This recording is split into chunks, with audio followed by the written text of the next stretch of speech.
Hi உறவுகளே, இன்றைக்கி நம்ம கத்திரிக்காய் பொரியல் தான் செய்ய போகிறோம். கத்திரிக்காய் பொரியல் நான் எப்படி செய்வேன் அப்படின்னு சொல்லிட்டு உங்களுக்கு நான் காமிக்கணும்னு ஆசைப்பட்றேன். கண்டிப்பாக சூப்பராக இருக்கும். அதனால தான் நான் அந்த பதிவை நான் போடுறேன். சரிங்களா? அந்த பொரியல் எப்படி செய்யலாம் அப்படின்னு சொல்லிட்டு நம்ம பார்க்கலாம். ஓகேவா? வாங்க வீடியோக்குள்ளே போகலாம். கத்திரிக்காவை இந்த மாதிரி நறுக்கி வச்சுக்கோங்க. 2 ஆனியன் எடுத்திருக்கேன். வானல் எடுத்து வச்சுட்டு கொஞ்சம் எண்ணெய் ஊற்றிக்கோங்க. நம்ம நறுக்கி வச்ச வெங்காயத்தை போட்டுக்கலாம்.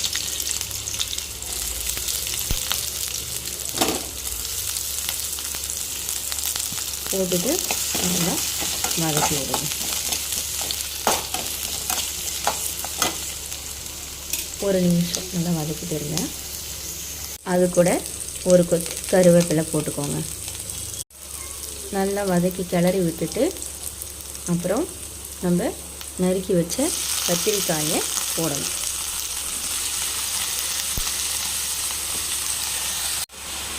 உப்பு நம்ம தேவையான அளவு கொஞ்சம் போட்டுக்கணும். அப்புறமா கொஞ்சம் போட்டுக்கலாம் பத்தலாம்.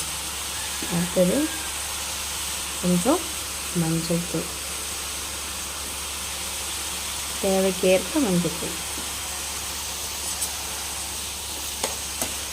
நல்லா கிளறி விட்டுக்கோங்க.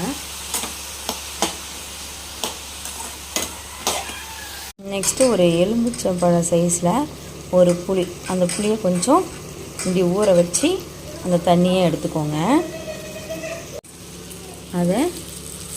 அந்த தண்ணியை இது கூட கலந்துருங்க. நெக்ஸ்ட்டு நம்ம வறுத்து வச்ச இந்த தானிய வகையை வறுத்துக்கலாம். இதில் என்னென்னா இன்னொரு வாட்டி நான் சொல்கிறேன். கடலைப்பருப்பு, வெள்ளை எள்ளு, மல்லாட்டு பயிறு, 3 வரமிளகாய், மிளகு, அவ்வளோதாங்க. குடும்பத்துக்கு தகுந்த மாதிரி போட்டுக்கோங்க.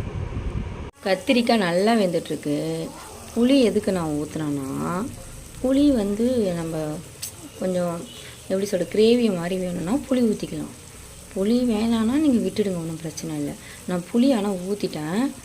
இருந்தாலும் லைட்டாக கம்மியாக ஊற வச்சு போட்டுக்கோங்க. அதிகமாக புளி அந்த மாதிரி நீங்கள் கொஞ்சம் கூட எடுத்துக்கிட்டிங்கன்னா அது கிரேவி மாதிரி கூட வச்சு சாப்பிட்டா நல்லாயிருக்கும். நான் கம்மியாக தான் ஊற்றினேன். அடுத்து நெக்ஸ்ட்டு நம்ம அதை பொடி பண்ணிக்கிட்டோம். நான் எடுத்து வச்சேன் இல்லையா, மிளகு எள்ளு எல்லாம் கலவெல்லாம், அதை பொடி பண்ணிக்கிட்டேன். இப்போ அந்த பொடியை நாம் இதில் தூவ வேண்டியதான். ஓகேவா? நல்லா துடைச்சி போட்டுக்கோங்க.